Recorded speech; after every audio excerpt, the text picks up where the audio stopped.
Hi, it's Sarah Jane here from Natural Heating. You probably know that already because I've already said that every time I start a video. Anyway, today what I'm going to do is show you what to do with my seasoning paste for cast iron. And yeah, I wanted to get this done at home and it just hasn't happened and I'm chasing my tail as usual. So I brought the stuff that I picked up at the supermarket, etc. here. And I've actually all got it weighed out ready. It's not a recipe as such, which is just as well because it's in my packing bay in the office, but we'll show you what we do.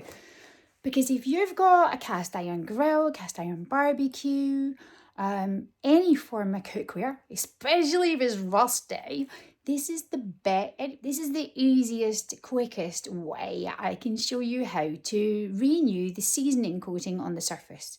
And you'll be able to cook on it from the very first time you use that, and it's not going to stick. So I can quite literally fry eggs in a cast iron pan the very first time I use it with this seasoning paste. And it's something we've used in baking for many years. It's often called baking goop, or it's a non-stick coating. But what is it? Well, it's really simple. Only includes 3 ingredients. That is oil, cooking oil. So any kind of cooking oil you like. I just use vegetable oil or sunflower oil, whatever I've got. We're not looking at doing expensive here, it's serving a purpose. So I've just got some vegetable oil that I picked up in the supermarket. And I've got some flour. I don't care what kind of flour, just plain flour, self-raising flour, ordinary flour. You could use gluten-free, there's absolutely no reason why not. And Trex. Now Trex is a white vegetable fat. There's very little replacements for this. Crisp and Dry in block form is the only other one that I know of. Or what do they call it in the States? Crisco. Crisco they call it. It's a white vegetable fat. It's not butter. It's not lard. It needs to be this. It works and it lasts a long, long time. It's good for pastry. Anyway, those things. That's it. So all we're going to do is melt the Trex in the tub in the microwave and warm it with the oil and stir it in the flour. That's it. Nothing more than that. Right, so we've been told, now we've got some cast iron plates in here. You'll see the surface on that. It's got some superficial rust on it. Now it's not nearly so as bad as it looks. It's stuck to the cardboard inside the box. And I have no idea why it's done that in the warehouse. It just has. But we only lightly oil cast iron cookware. You can't paint this because if you paint it, you'd be eating it. So that's one thing we don't want to do. So just take a dry new scouring pad and give it a rub.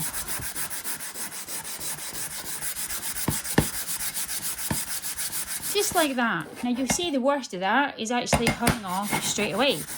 Now it looks worse to start with before it gets better.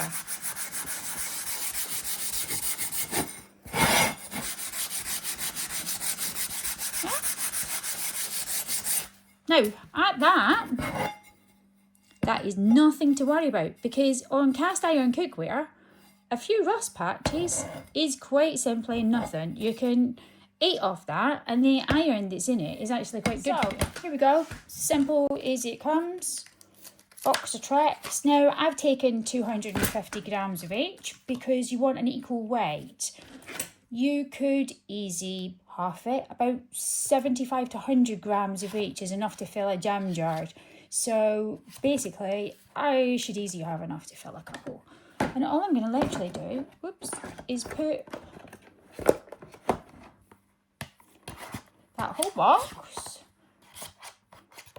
in that tub and then stick it in the microwave. So I'll just chop it up roughly. Give it a bit of a chop up, bit kind of like cat food or whatever, if you see what I mean. Nothing too drastic. Just like so.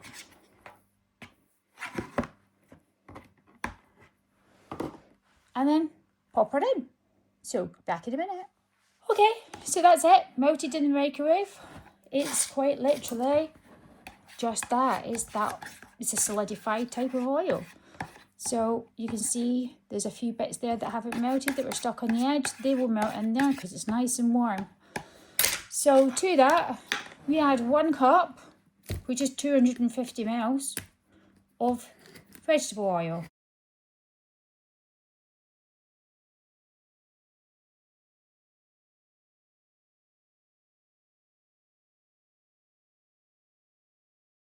All right. And in here, I've got 250 grams weighed of flour. It's just plain flour that I've got here, but I've done it with self-raising before, so it's not a problem. I mean, you're just going to tip all that in here.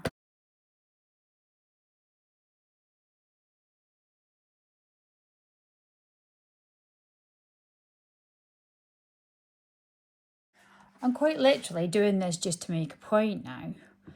And it's not about at the top. There's a bit of washing up liquid. Not a lot, but a bit on there. Now, anybody that says that are leaving that wet with cast iron and scrubbing it with fairy liquid or equivalent, they're going to have kittens. That's the one thing you never do. Do you know what? I don't care. I really don't. All right, okay. All right, put that on there for now. And give it a good dry off.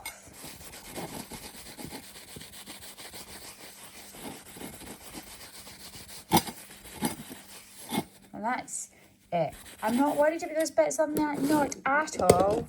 Scrub it a bit more if you like, but the minute that goes in the fire, that's the dry one. I was doing a wet one out of point, okay?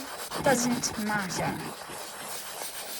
Scrub it if you like, doesn't matter if it doesn't come off. Don't care. Quite literally, don't care. Now that's raw metal that's underneath. You can take a wire brush to it, you can be as mean to it as you like, it doesn't matter.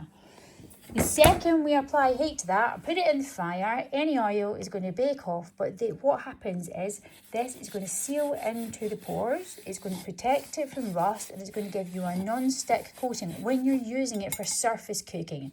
If this is going inside the fire, which I'm putting in the wood burner, it's going to burn on anyway, but it's sealing it into the pores on the surface, which helps protect it. It's raw iron. It's going to do absolutely nothing at all. Straight in the fire. And don't give two monkeys. That is going to come back. And the minute I've greased that up and dried it off, you can fry your eggs on that if you like, and they will not stick. Don't worry about taking the coating off, the seasoning coating off of it, because you're going to put it straight back. It's like such an easy way to do it. It'll also protect it, so it's not going to get any worse when it's out there. That's it.